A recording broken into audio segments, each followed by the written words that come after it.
Agora eu vi o seu recado, Paulo. Estou aqui. Sim, imagina. Eu hoje entrei em cima da hora. Eu aproveito quando eu tenho convidado que já sabe como funciona, eu acho ótimo, eu posso pegar no horário.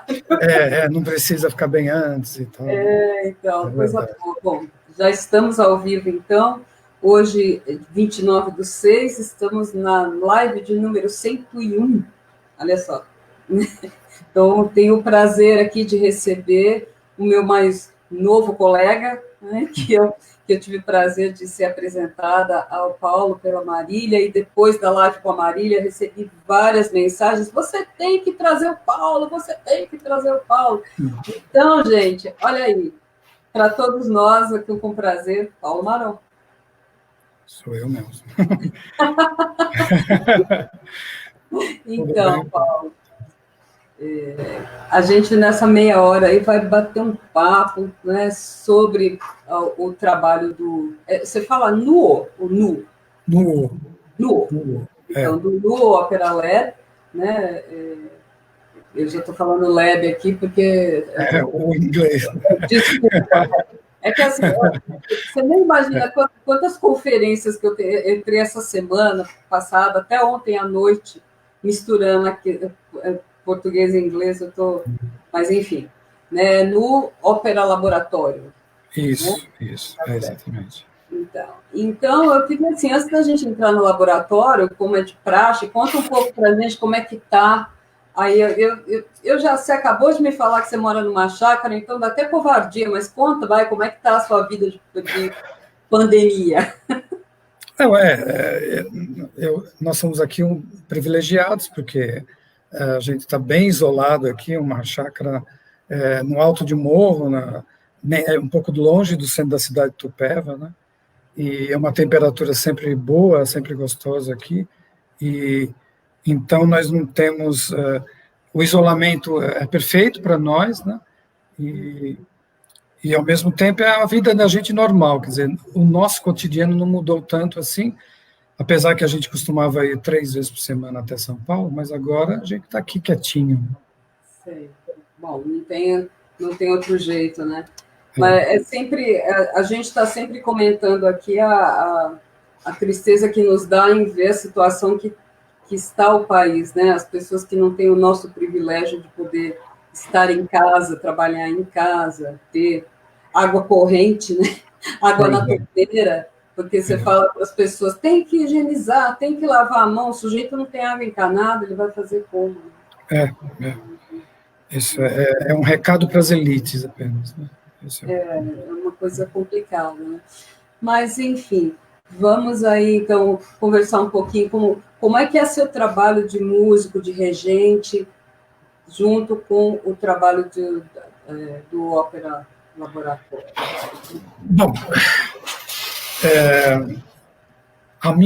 como maestro, a minha vida apenas como maestro, foi até aproximadamente 2003, somente regendo concertos, né? Mais ou menos 2002, 2003. Então, de 1987 até 2003, eu só regia. Eu tive o meu próprio grupo durante muitos anos, né?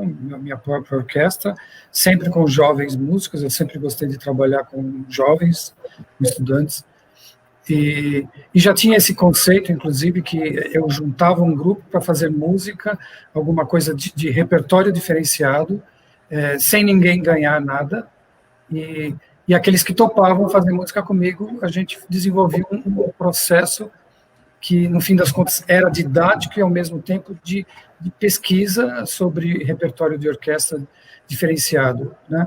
E criar um outro público, era isso que a gente fazia. E muitos desses músicos, jovens músicos, hoje estão profissionais, estão por aí nas orquestras profissionais, até fora do Brasil, porque a orquestra, como eu disse, durou 87 até 2003, um pouquinho mais, né? Fiquei fazendo concertos. Mas sabe como é que é? Eu sou daquele temperamento que um pouco inquieto, então só reger concertos começou a me entediar um pouco, sabe? E foi justamente na época que eu comecei a fazer concertos no Teatro São Pedro. A minha orquestra começou fazer concertos lá. E aí surgiu essa vontade de trabalhar um pouquinho com a ópera, né, e com a música dramática, com essa música que envolvia o palco, a encenação. E então foi em 2004 que eu criei o NU Ópera Laboratório, que ainda não era Ópera Laboratório, era só NU, que era Núcleo Universitário de Ópera. Portanto, já coloco claramente que é um núcleo para formação, com a formação de cantores e cantoras jovens, né? Isso foi bem no início. Começamos a fazer operetas, principalmente Gilbert Sullivan, né? um repertório diferenciado que eu queria. Mas logo no início, o conceito do grupo era o seguinte: um grupo de teatro, era isso que eu queria, um grupo de teatro, onde os atores e atrizes eram cantores líricos. Portanto, eu abri o meu leque de possibilidades cênicas. Né? Fundamentalmente, é isso que acabou surgindo no Ópera Laboratório. O termo laboratório, ópera laboratório, vinha emprestado do Teatro Laboratório do Grotowski, né? E o que era? O conceito principal do NU era, como eu disse, pesquisar sobre o jeito, primeiro, o jeito de se encenar a ópera, né? Eu queria fazer outros experimentos teatrais e lógico, dar um treinamento para o meu grupo, que inicialmente eram só cantores e cantoras, e transformá-los em atores e atrizes de teatro, né? E esse treinamento nós fomos desenvolvendo juntos, até que o núcleo realmente se desenvolveu um jeito de se encenar, começou a diferenciar-se dos outros grupos de ópera, né? Então, principalmente porque era um grupo estável, acho que um dos poucos estáveis no Brasil, né? Então, nós ficamos 3, 4 meses trabalhando uma produção, o que não é nada comum na produção de ópera. Sim. Então, eu estou, assim, aprendendo com você, porque, assim, eu sou de São Paulo, mas eu me mudei, saí de São Paulo no final de 94. Então, eu não acompanhei esse desenvolvimento, né, do NU, porque quando a gente está na cidade, a gente acaba, né, indo, sim, assistindo. Depois que eu voltei para o Brasil, claro, eu vou sempre a São Paulo, minha família inteira está aí, mas eu não acompanhei realmente, eu fiquei para trás, né, do desenvolvimento aí do NU. E eu fiquei muito feliz quando a Marília contou do trabalho, nós conversamos offline também, e eu fiquei muitíssimo interessada, eu acompanho muito o trabalho dos sátiros em São Paulo, né, porque eu sempre fui muito ligada, desde o surgimento, porque eu e o Rodolfo somos amigos de adolescência. Então, somos amigos também. Coisa boa. Então, é verdade, quando a Marília estava aqui, ele comentou bastante. E, então, assim, a minha ligação é bem próxima, mas nenhuma atuação, né, com isso. Então, eu acho que como muita gente que acompanha aqui também, então, assim, bastante importante você nos abrir os olhos aí para esse conceito de transópera, que eu acho que é nisso que você está chegando, né? Essa transformação toda. Isso. Bom, para falar sobre esse conceito transópera, na verdade, o que eu chamo de transópera, ela está envolvendo, primeiro, o termo trans é mais em relação a transdisciplinar, uma ópera que envolva todos os caminhos, do ponto de vista da direção de arte, né, figurino, cenários, luz, né, do ponto de vista da dramaturgia, do ponto de vista da música. Aí o pessoal pode me dizer, mas isso já se fez, Wagner mesmo, na obra de Arte Total, trabalhou isso, né? Sim, mas dentro de um conceito um pouco diferente do que a gente começou a pesquisar e a trabalhar, né? Também tem do ponto de vista do gênero, quer dizer, a ópera é um gênero que é capaz de compor outros gêneros dentro dela, né? Se a gente pegar, por exemplo, a ópera barroca, ela sempre se iniciava com uma sinfonia, né? Então você consegue incorporar dentro de uma ópera peças sinfônicas, suítes, tudo dentro de de um único gênero, outro gênero. Então, ela é transgênero nesse sentido também, né? Não é só transdisciplinar. É assim que a gente vê. E tem um outro conceito da transópera, do ponto de vista da dramaturgia. E aí surge a pergunta, né, que nós começamos a fazer, a minha pesquisa justamente a partir de um certo momento, quando a gente estava no Teatro São Pedro, em torno de 2009, 2010, eu percebi que o que eu queria, do ponto de vista de fazer ópera, não mais comportava um teatro de ópera convencional. Eu queria um espaço alternativo para trabalhar o que eu queria, meus experimentos. Então, nós compramos um terreno, eu e a Marília, e construímos o nosso próprio espaço, o Espaço Núcleo. Fica ali no Ipiranga, né? E a partir então, de 2014, quando nós inauguramos o espaço, eu consegui, isso me deu possibilidade de eu fazer mais experimentos sobre esse conceito de transópera, né? Então, como eu disse, entra aí do ponto de vista da própria dramaturgia. E aí a pergunta, o que é ópera e o que não é ópera? Né? Então, a gente tem que partir primeiro dessa pergunta. Se a gente vai em qualquer livro que tenha enciclopédias, ou até de música ou não, a definição é a mesma, que é ópera é um gênero teatral que mistura a música com a dramaturgia. Em alguns momentos podem ter óperas com diálogos, né? Mas em geral é a música. E ponto. É isso. Em nenhum momento se fala sobre o tamanho da orquestra que tem que ser, o estilo de música que tem que acontecer. A definição de ópera é essa, né? É um drama teatral onde os atores e atrizes cantam e pode haver diálogos. Se a gente pegar essa definição, isso abre um leque bem maior do que a gente pensa em ópera, né? Porque o Singspiel, por exemplo, que durante muito tempo a flauta mágica não era considerada ópera na época, justamente por causa dos diálogos, né?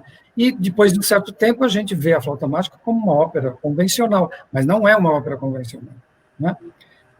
Quando John Gay, por exemplo, no século XVIII, criou a ópera do Mendigo, ele estava justamente para combater esse conceito da ópera tradicional.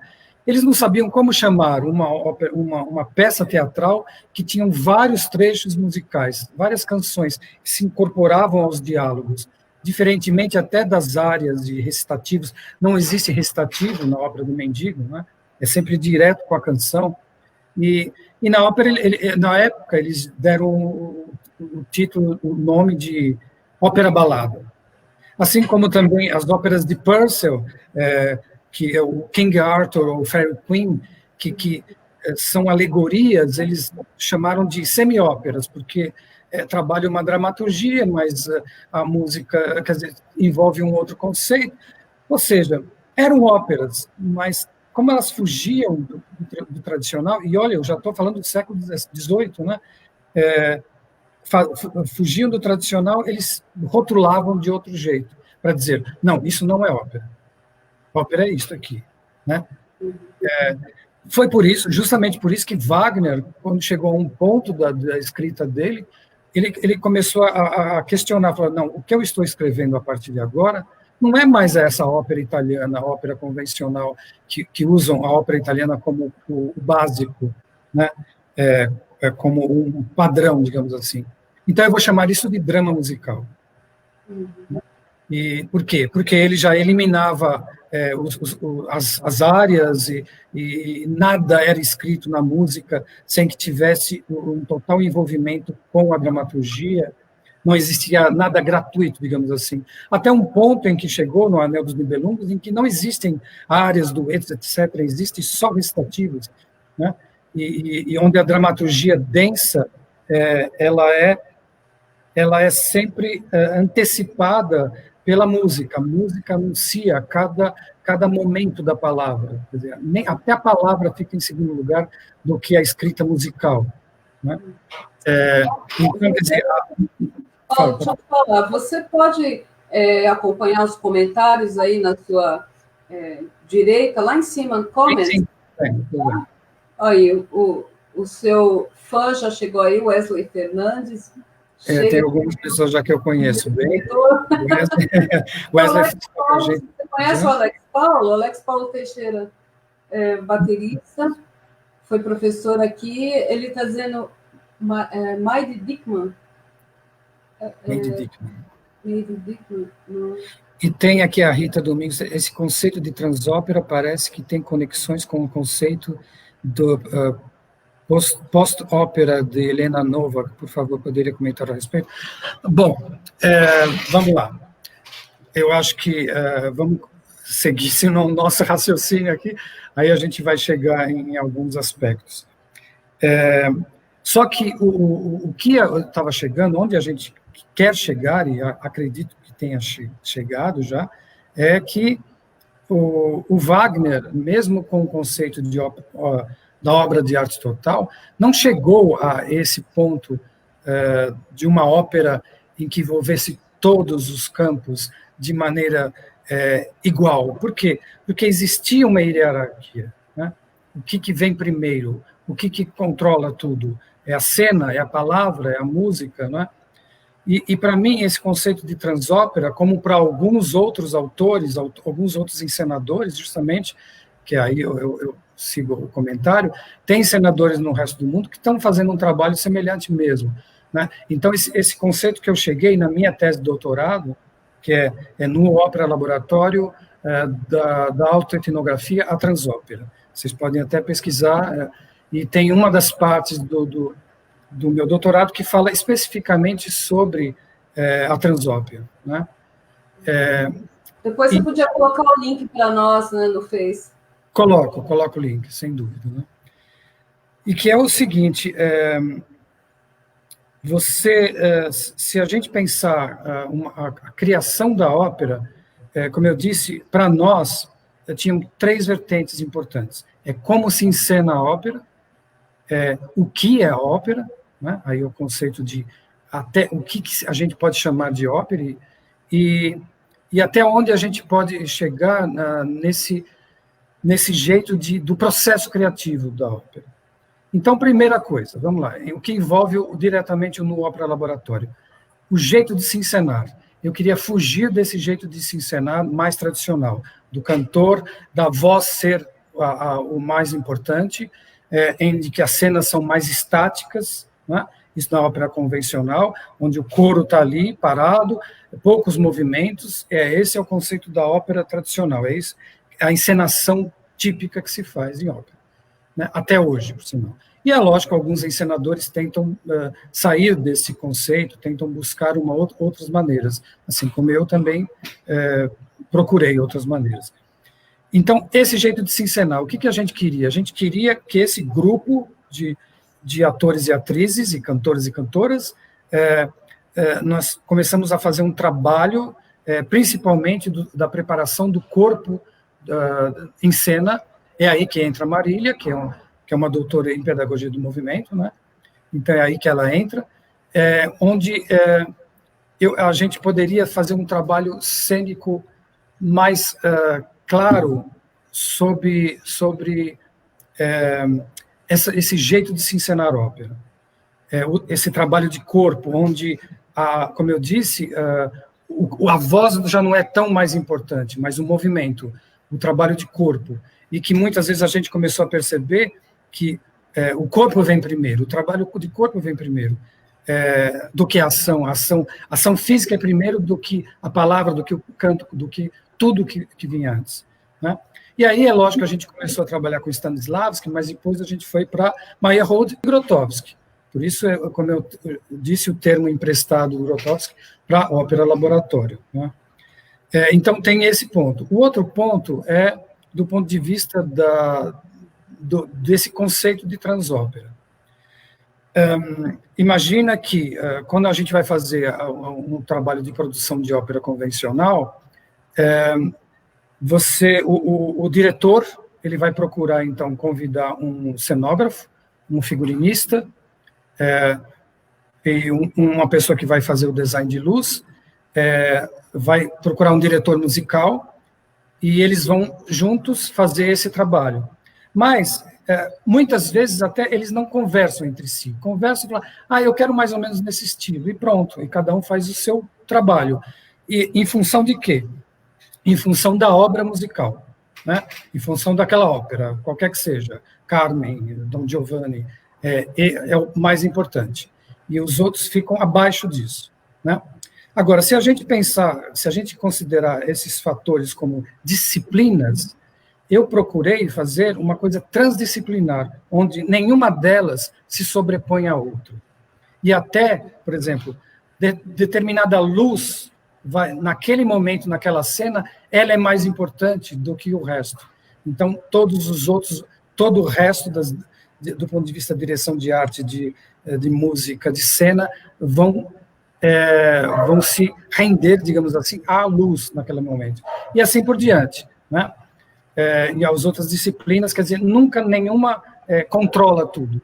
Elas estão juntas o tempo todo. É nesse sentido que a ópera é transdisciplinar. Né? E, como eu disse, também é transgênero. Né? Agora, o pós-ópera, ele faz experimentos com tecnologias, com vozes, inspirado em teatro pós-dramático.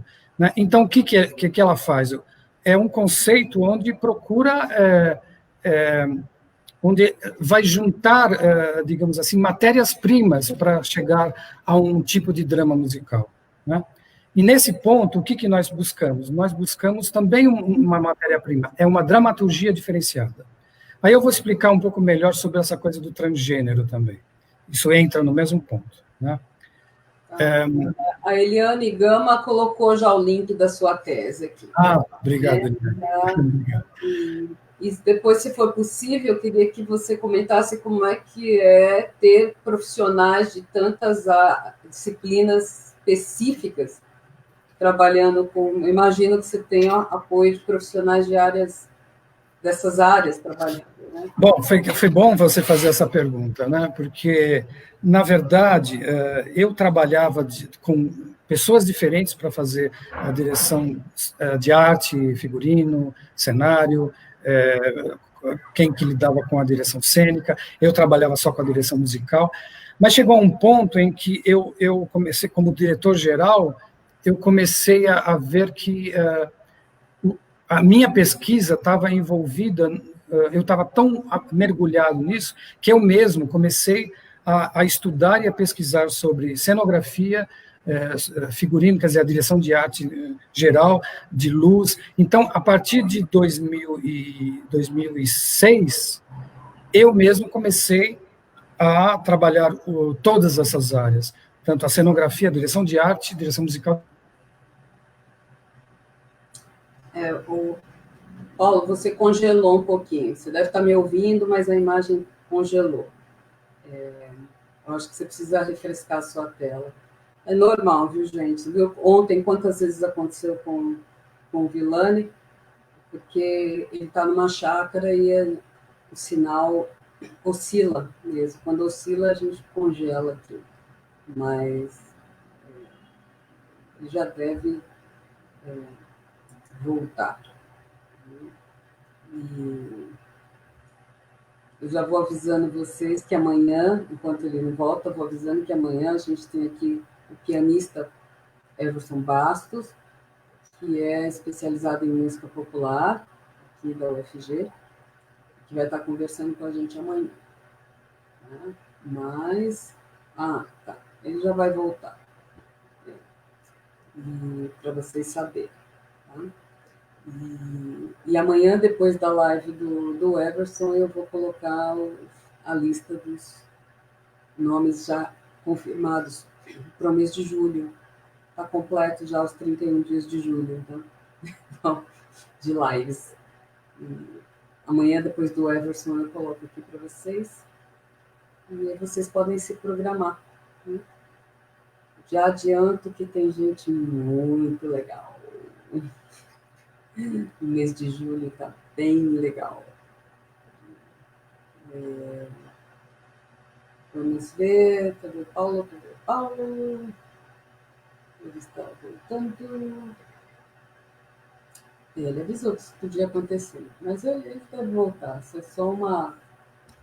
Se a internet está lenta, né, demora para recarregar também. Mas é muito. Eu acho fundamental a gente pensar em transe, tudo nos dias de hoje, mais que nunca. Né? Tudo bem, Marília, a gente vai aguentando aqui. É fundamental, Paulo. Voltei. Teve um probleminha aqui. Eu aproveitei para dar recadinhos enquanto você estava. Então tá bom. Então, estão dados os recados.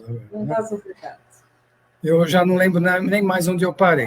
Eu estava chegando na importância de falar de transgênero dentro deste... Isso, e você tinha me perguntado sobre o trabalho com outros profissionais.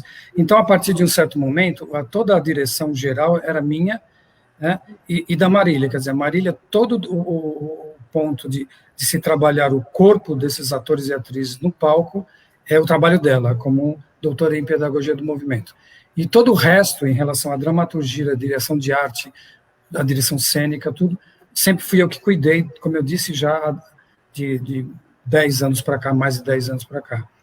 Então, foi assim que eu fui fazendo as minhas pesquisas, e que culminou no meu doutorado, justamente. E aí eu tinha ficado de explicar para vocês como esse conceito de transópera, e alguns exemplos. Então, eu vou dar. Por exemplo, a primeira coisa que a gente começou a pensar, e que eu pensei principalmente, é em usar um repertório diferenciado, um repertório que não fosse dentro do convencional desse repertório, por exemplo, usar óperas de Rossini, Mozart, etc., porque eu acho que eu teria mais resistência, até mesmo do elenco. Tá. Vamos fazer o seguinte, vamos trabalhar um repertório que pouco conhecido ou desconhecido do público brasileiro, onde eu posso fazer esses experimentos. Né? E foi assim que a gente foi fazendo. Mas chegou um ponto de eu começar a criar novas dramaturgias para o meu grupo. Então, por exemplo, conceitos em pegar um ciclo de canções, como a gente fez com o Mussorgsky, que é as Canções e Danças da Morte, eu criei uma dramaturgia, alguns diálogos, e incorporei as canções dentro dessa dramaturgia, e é um estilo de ópera que a gente fez, é uma transópera.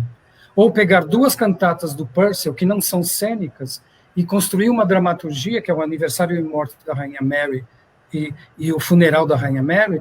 Então, eu conto a história da Rainha Mary com as duas cantatas do Purcell e criei uma dramaturgia. É uma transópera. Né? Então, esse conceito de transópera, quer dizer, que transcende esse conceito tradicional da ópera, que a gente pode construir qualquer dramaturgia, no fim, que envolva música, drama, né? A gente pode construir qualquer dramaturgia, em qualquer estilo de música, veja bem, é isso que eu quero deixar claro. Eu considero que os musicais da Broadway são gêneros operísticos. Assim como se o Gilberto Gil, que ele está quase terminando uma ópera, se é um estilo popular do Gilberto Gil, não deixa de ser ópera, é ópera. Né? E as pessoas diferenciam, não, mas isso não é ópera. Foram as mesmas pessoas que diziam também, nos anos 30, quando estreou o Porgy the Bess do Gershwin, por ser uma ópera jazz, isso não é ópera. Né? Só que é lógico que hoje se considera a primeira grande ópera autenticamente norte-americana. Né? Então, eu acho... Esse como vou dizer, esse é o destino dos trabalhos fronteiriços, né, Paulo? Sempre que você tem um trabalho fronteiriço, existe esse movimento de que não, isso não é assim. Né?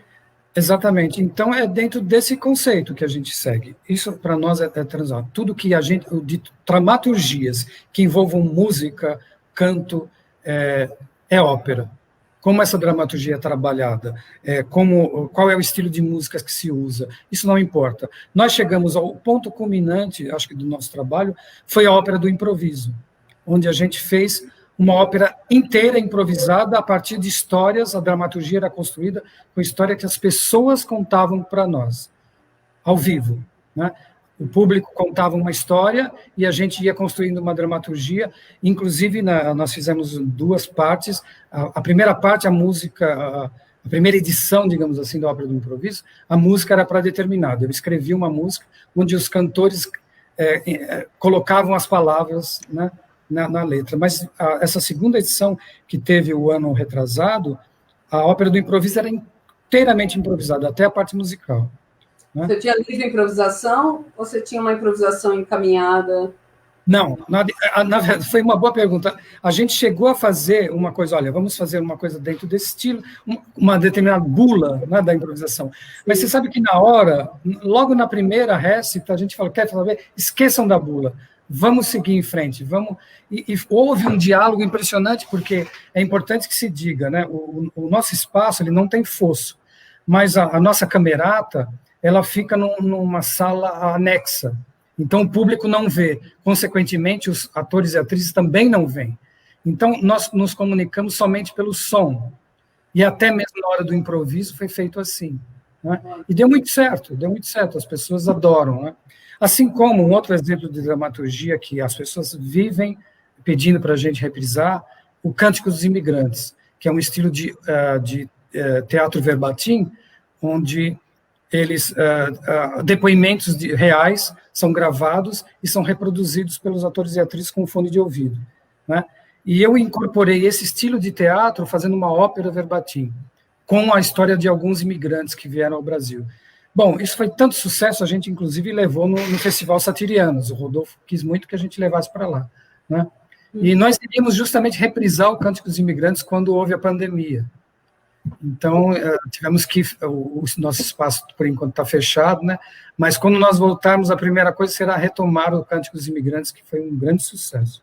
Olha, que maravilha. E aí você avisa a gente, né, por favor. Com certeza. Agora, eu queria chamar a atenção para as pessoas que estão curiosas para saber como é o nosso trabalho, como é que a gente pensa a ópera, e até trechos de trabalhos da gente, entra no nosso canal.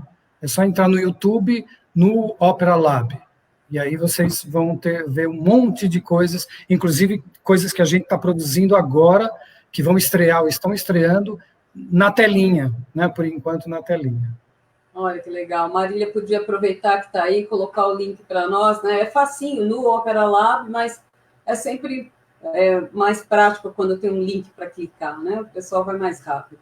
E eu queria... Bom, nossa, realmente, como com a Marília, né, gente? Vai ter que fazer o Paulo 2, né? Porque... seria um prazer, não há dúvida, seria um prazer. 30 minutos é pouco, e é pouco para todo mundo, mas eu insisto em deixar 30 minutos, que é para a gente poder ter o ânimo de estar aqui todo dia. Não, é lógico, olha, que fazer esse trabalho seu todo dia, nós fazemos lives 2 vezes por semana e já é exaustivo, né? Agora, todos os dias, e em 30 minutos, no fim, nós fazemos essa pincelada geral do nosso trabalho, né? É isso que fazem, uma pincelada para as pessoas irem atrás, né? E conversarmos mais. Esse é um dos objetivos. Primeiro, assim, primeiríssimo deles é que pelo menos por 30 minutos todo dia as pessoas estão aqui com a gente, não estão na rua. É verdade, isso é bem colocado. Pelo menos isso eu tenho certeza, que nessa meia hora... Né? Nessa meia hora a gente consegue dar uma contribuição para dizer, não vou sair agora, vou sair daqui a pouco, tá? Mas, né? E a outra coisa é que, como nós todos somos do mundo da performance, está sendo, eu acho muito importante conversar com as pessoas e saber o que está acontecendo, saber que você não está sozinho, saber que os perrengues, as dificuldades e as descobertas que a gente tem tido nesse período são compartilháveis, as pessoas estão se identificando.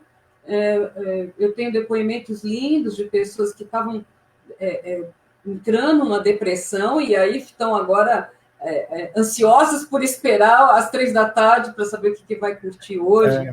Bacana. Né? Então, eu estou vendo aqui a Eliane e a Marília colocaram o link do YouTube. Ótimo. O pessoal pode entrar aí fácil. O pessoal está comentando, Jonas, é rápido, mas essencial. A ideia é essa. Então, a gente marca uma segunda, onde a gente já conhece o Paulo, e a gente pode, numa segunda vez, já foi lá, visitou o YouTube, e aí a gente tem perguntas mais pontuais e pode aproveitar esses 30 minutos para aprofundar uma coisa, que seja, né, um aspecto qualquer que a gente possa... Sim, com certeza, será um prazer, é só você dizer quando. Ai, que maravilha, gente. Ó, agradeço demais, Paulo. Muito obrigada, Marília, pela indicação. Eu sei que foi uma indicação pensando na realidade desse grupo, não só porque vocês trabalham juntos, mas porque tem muito a ver com o que a gente está falando aqui todo dia. Então, eu te agradeço de coração, Paulo, pela disponibilidade. Agradeço todo mundo que está aí e as pessoas que entrarão e vão ver aí depois do resto da tarde. E a sua conveniência, Paulo, se você puder entrar lá, dar uma curtida nos comentários das pessoas. Não, com certeza, vou até responder algumas pessoas, eu vou ficar lá olhando e vendo se tem alguma pergunta, eu já respondo direto. Tá, joia. Gente, muito obrigada, e fique em casa, álcool em gel, usa máscara, fique em casa, álcool em gel, né? Então, isso tudo. Isso tudo, tá bom? Até amanhã. Beijão, Paulo. Beijão. Tchau.